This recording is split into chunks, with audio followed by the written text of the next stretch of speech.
from this world into my suitcase before finally learning what my homeland looks like. Oh, if you see Loma, rather, it is. There is no need. That was kinda cryptic, but sure. Guess it's between the two of you. We'll pass along the message. Bye for now!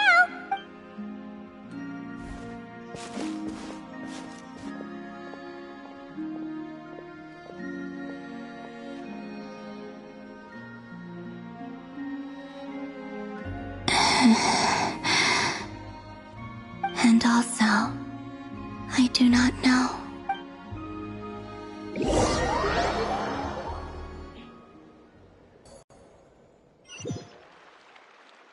Since she's agreed to join the festival, let's go see who else wants to take part. Lama's gotta be the person most familiar with the Moon Prayer Night. We should start with her. Also, what exactly? Not sure yet. I'll figure something out. What? Are you serious? And Paimon even gave you her vote of confidence back there. When did you become so sneaky?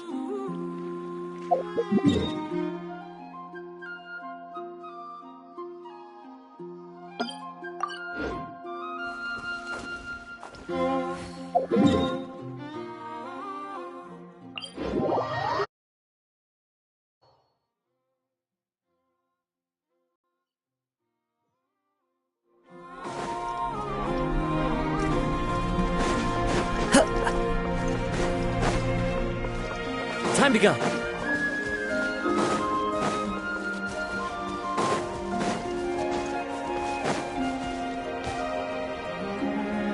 Hey, Lama! It's us! Huh? Varka? What are you doing here? Beats me. I had a bit too much to drink last night, and when I woke up, I was on Hisi Island. Mr. Varka is helping to oversee Nasha Town's preparations for Moon Prayer Night. He is here to go over some details regarding the decorations and custom cloth design. Right, yeah, that too. What do you mean, that too? Yes. Celebrating this festival is a long-held tradition here in Nodcry. On this day, the crescent moon at the top branches of the verdant crest turns into a full moon, and the moon prayer blossoms bloom with a special radiance. Our people take these to be blessed omens. It's an especially welcome event coming off the back of all that nasty business with Rare. Everyone got put through the ringer recently, and now they're looking to turn their fortunes around. The big shots in town all agree that a big, lively celebration is just what we need to rebuild people's faith in this place. No wonder Catherine said that people weren't so bothered about the religious element. That's right. It's become more of a local custom by this point. The celebrations have little to do with whether the religious stories behind this event are true or not. Even the Frost Moon Scions are eagerly awaiting the coming of Moon Prayer Night, despite now knowing that their past beliefs were founded on a falsehood. That's fair. It's a bit like the Lantern Ride in Liyue. It's a chance for people to enjoy themselves, not debate the existence of the Adepti. Oh, one other thing. We just went to see Columbina. We went ahead and invited her to take part in the festival this time. Hope it's okay. Wait, so... you mean she agreed to it? Huh. That's quite a surprise. Then, I suppose that she intends to return to the moon on that day. Oh, yeah! It's kind of a complicated process, but basically, it's like a slingshot. I understand. In truth, I had a feeling that she might make such a decision. Well, if Kuthar has decided to participate in the festival, we should prepare accordingly. Yeah, exactly. She was saying how it could be risky for her to show her face in public. We were wondering if there was any way we could hide her. Unfortunately, the people who carved the statues did an excellent job of capturing her likeness. It will be very challenging to hide a goddess whose face everyone is so familiar with. Darn! We may have bitten off more than we can chew. Nah, don't sweat the small stuff. We can handle that. Huh? Are you saying you have a plan? Not as such, no, but the most important thing with a festival is is to keep the mood light and your spirits up. You can't go preparing for a festival with those long faces. You'll never convince anyone to enjoy themselves. The Mondstatter spirit is strong with this one. As it happens, I agree with Mr. Varka. Let's start by making our appreciation for Kutar the beating heart of the festive atmosphere. And who knows? Once we get the ball rolling, perhaps everything will just fall into place. Hey! Did you catch that? Llama said the thing! Or, close enough. I'm looking forward to the Moon Prayer Night already. We have a festival in Mondstadt called Windbloom, and you can always tell which couples are celebrating it for their first time by the smiles on their faces. Big, beaming smiles like their whole face is glowing. And I have a feeling we'll get to see that same smile on the Moon Goddess's face at this festival. Not quite the same, surely. Anyway, I'll take care of business in the city, but I'll have to leave the decor up to you and the Frost Moon Scions. No one else can capture that traditional aesthetic quite like you guys. But lastly, there's the final key element that brings the festival to life. Companionship. Before you leave, let me show you something that we've been preparing. Mr. Varka had asked to see it already, so you may as well tag along. Also, I have some further questions about Kutar's decision.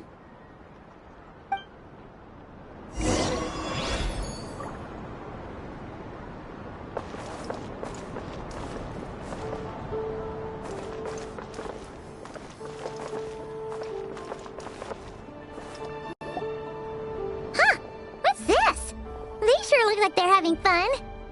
I believe so.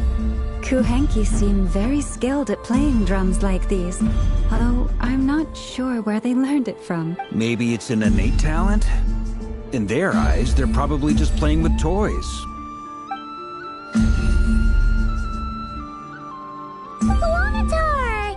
You want to play too? Yeah. She looks more confused than anything. Maybe we can teach her next time if we get the chance.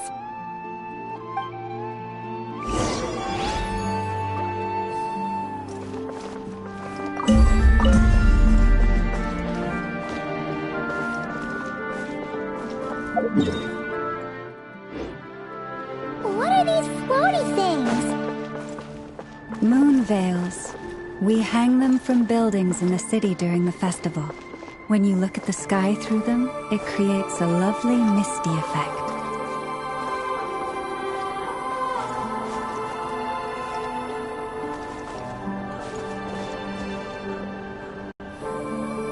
Everyone seems hard at work. They're preparing items for Moon Prayer Night. For instance, the sculpture being made over here, Mr. Varka and I were just finalizing the details of where it will be placed. Ah, there she is. I didn't know the finished article would be so large. Not to worry, though. All the necessary arrangements have been made. Just let me know once it's ready, and I'll get some people to ship it over. You have my thanks. And over here, we are preparing a very traditional confection. Oh, look at all these colors! It looks great! Can Paimon try one? Of course. I have a feeling you'll like it a lot. You bet! Sweets and treats are Paimon's favorite! If you included those in the Feast of the Moon, I bet Paimon would have joined the Frost Moon Scions by now. There will also be verdant crests like this present in Nasha Town during the festival. The timing of Moon Prayer Night is not completely set in advance. We make a rough estimate, then observe the changes in the verdant crests and Moon Prayer blossoms to guide us. As such, the wait itself is a fun feature of this particular festival.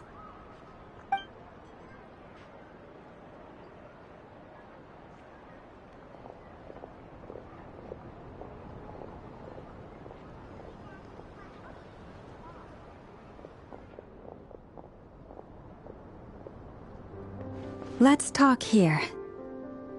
To tell the truth, I am very surprised to hear that Kutar is willing to participate in the festival. I once asked her if she'd be willing to stay with the Frost Moon Scions. I could introduce her to everyone, and we could be a family to one another. She did not answer, but she has not appeared here since. I took this to mean her answer was no, but if that were the case, she would not have accepted this invitation. Ah, I see. Maybe she is right. Maybe the Frost Moon Scions of today no longer need a moon goddess. But my wish was not for her to come here and be worshipped as a deity.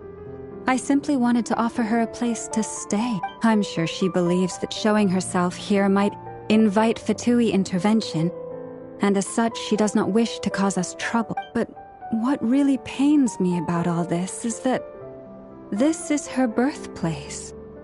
She ought to belong here, yet no one has been able to grant her shelter. I think I'm qualified to weigh in here. When someone's about to depart on a long trip, what they need is blessings, not burdens. We should wish her the best, not make the journey harder than it already is. Anyway, she's agreed to attend, hasn't she? All we need to do is simply respect her decision. I see your point. Yes, she will soon depart after all. Our job is to leave her with some happy memories. Besides, who's to say her journey to the moon is a one-way trip? It's not like she can't come back and visit if she wants, right? Paimon agrees wholeheartedly. Festivals are all about having fun, so let's keep it simple. All right, I'm gonna head back to Nasha Town soon. Want to come with? I'm guessing you have some other folks to visit there. Sure thing, let's go. Bye for now, Loma. Thank you all. Goodbye.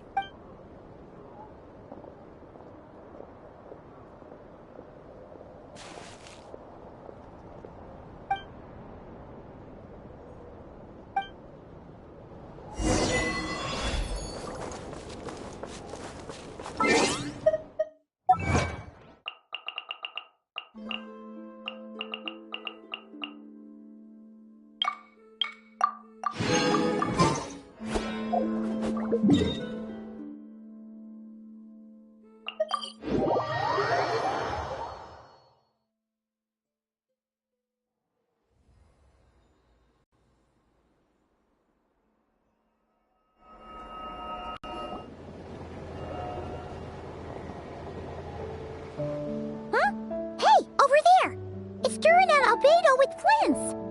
What could they be chatting about? Your guess is as good as mine.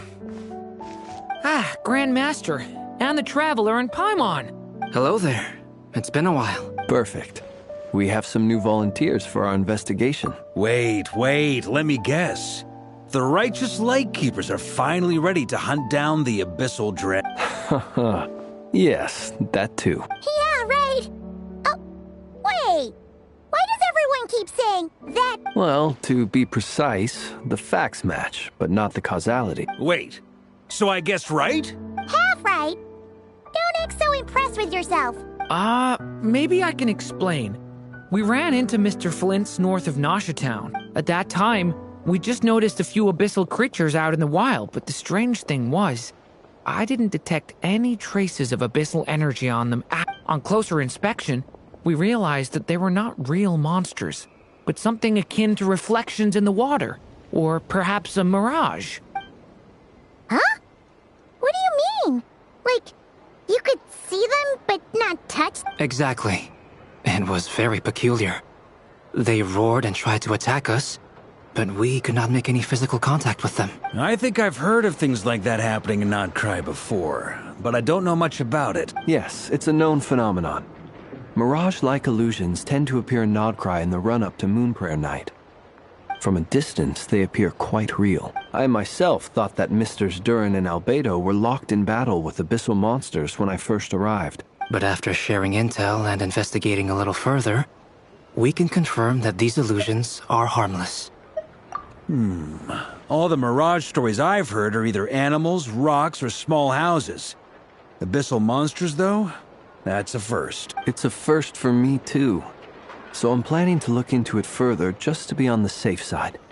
I intend to inspect a few more locations. What about you two? Any plans? Alice contacted me a few days ago.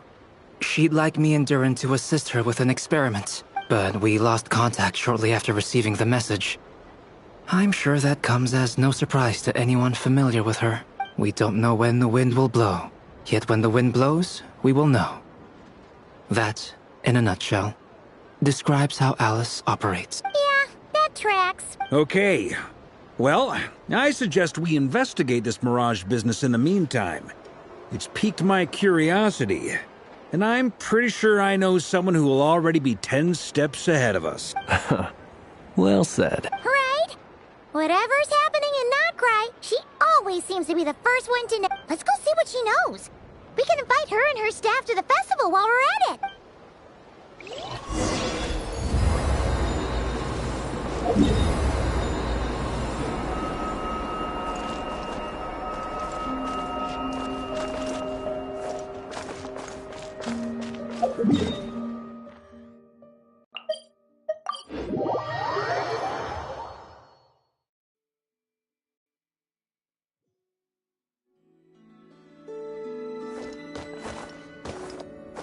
Time to go. I follow the wind.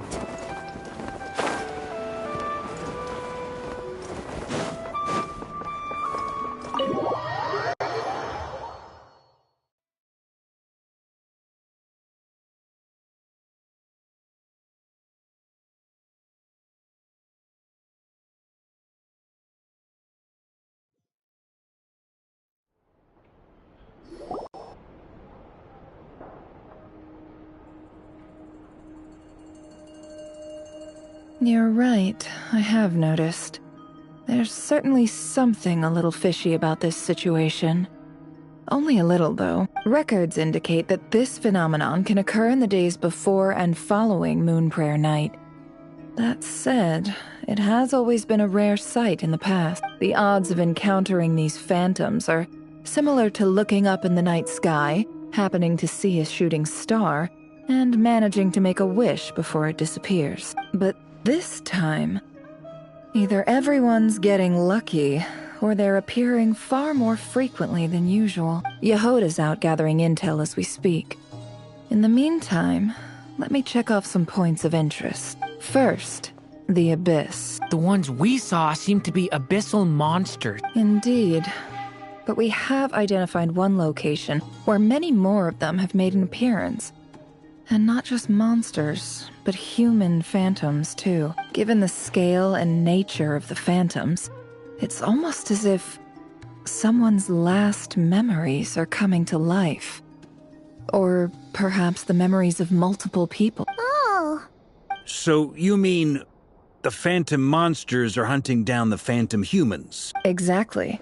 The phantoms can interact with each other, but we have no means of intervening. In addition, some of the human phantoms would seem to be from the very distant past.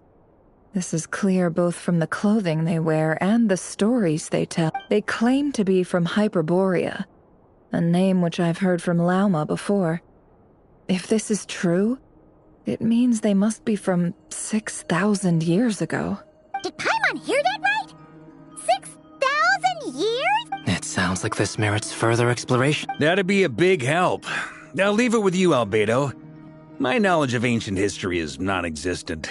I used to doze off every time the pre-Knights of Favonius era came up in class. It's quite a miracle that you were able to understand these phantoms' speech, given how long ago they lived. I suppose you're right. But I'll leave the archaeologists to ruminate over that conundrum. As an intelligence broker, my sole interest is in the value of the information I gather. Which, in this case, hopefully means earning myself some good favor with our dear Lady Moonchanter. So calculating. Whew, this intel broker logic always catches Paimon by surprise. Sounds to me like we could split the work up. I think the abyssal phenomenon is best left to Albedo, Flint's, and me. Agreed. It coincides with my duty as a lightkeeper. For my part, I'd like to understand the abyss better. Even a little knowledge would go a long. This is certainly a rare opportunity to study the Abyss. But even rarer, perhaps, is the chance to make contact with the ancient. The Curatorium will take the lead on investigating the Hyperboreans. We put in the work to learn what we know so far. It seems only fair that we get some quantity of exclusive intel. That just leaves our trusty team of 2 on us. Since you became an honorary knight, of course.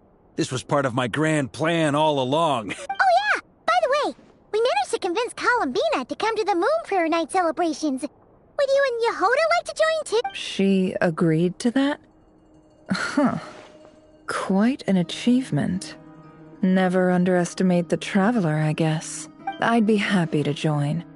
No point shutting myself inside when the streets are all decked out. I doubt any clients will be visiting during the festival, and Yehoda loves a party. So I'm sure she'll jump at the opportunity. No. Way to contradict me in front. Wait, no, that's not what I have bad news, but so many people. All right, everyone in.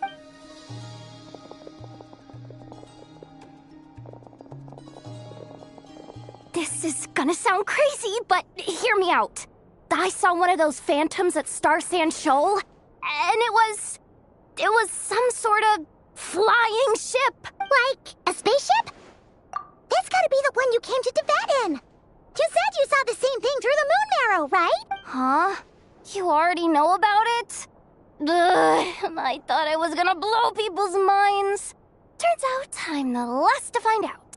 Wait, back up. You came here in a spaceship? Now my mind is blown! What's it like on the inside? Was it like flying through space? I want to know everything! Yep, exactly. Huge discovery. You're the best, second best intel broker in the world! After your boss, of course. Wow. Really? Well, I don't know if I'm all... I guess that decides where we're heading next. Come on, don't look at me like that. I know the spaceship doesn't have anything to do with me, but you don't want to leave me as the only one twiddling my thumbs, do you? Fair enough. You can tag along. In that case, let's meet back here to discuss our findings once we're done. I wish everyone a productive investigation. You too.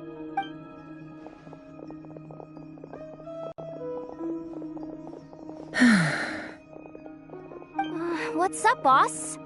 Aren't we gonna head out? Tell me, Yehoda, when did the Curatorium start giving out intel for free? Oh, sorry, Bob.